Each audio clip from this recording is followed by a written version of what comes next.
Hello students. Before continuing our discussion on solving few number of more problems on the beam structure,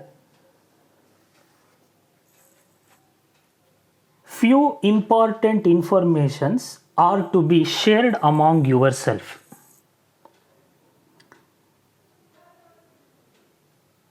These informations will help you people in order to understand certain prominent aspects of solving any beam problems.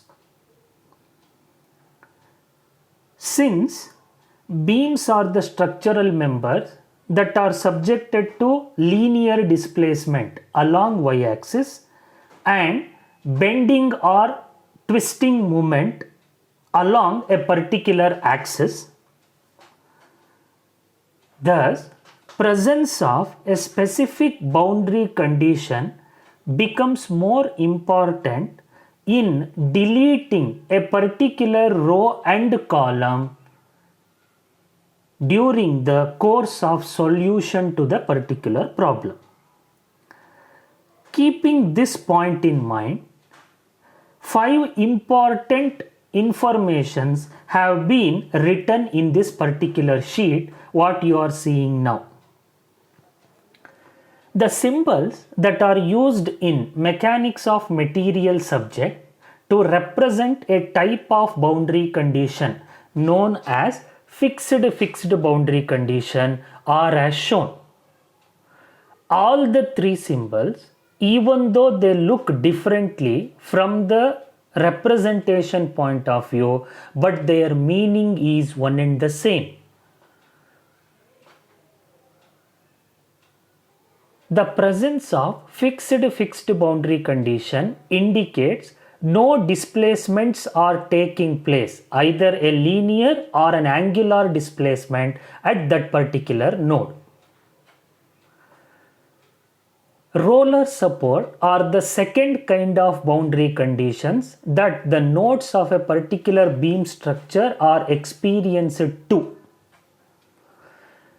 In the second point, whatever the roller support symbol you are seeing associated with an arrow mark written in red color indicates that that kind of roller support is able to have the movement along y-axis and unable to have the movement along x-axis.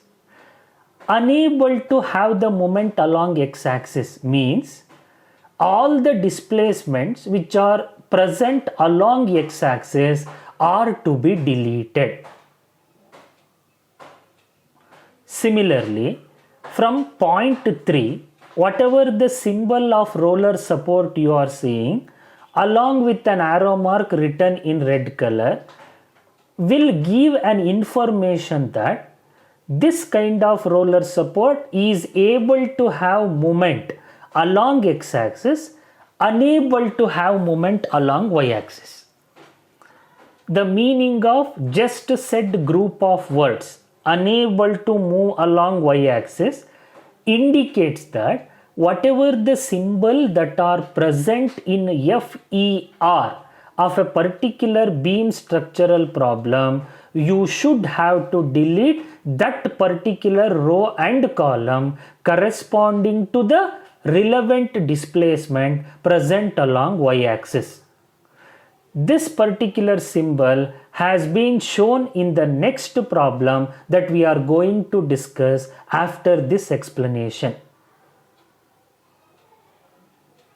Similarly, while solving some number of problems on the beams, if a beam structural member is subjected to 2 types of loading patterns, uniformly distributed load UDL and uniformly varying load UVL, the formula for global force vector will become different for each cases. From point number 4, all the students have to keep in their mind this particular information very specifically. That is, you are seeing 2 symbols of UDL. both are giving the same meaning even though they look differently from the representation point of view.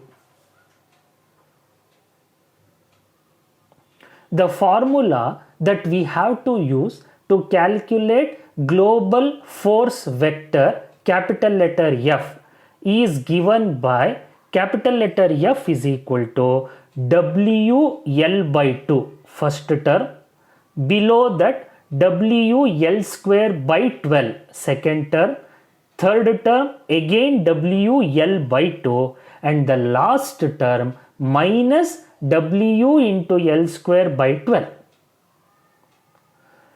From the schematic representation, you are very much clear in your mind that UDL are having the application of the loading in the vertically downward direction. So, the magnitude of load W will be negative always. For example, if in a problem, the value of UDL is taken as 12 kilonewton per meter, then while substituting in the F formula, you have to take the value of W as minus 12 into 10 to the power of 3 Newton per meter.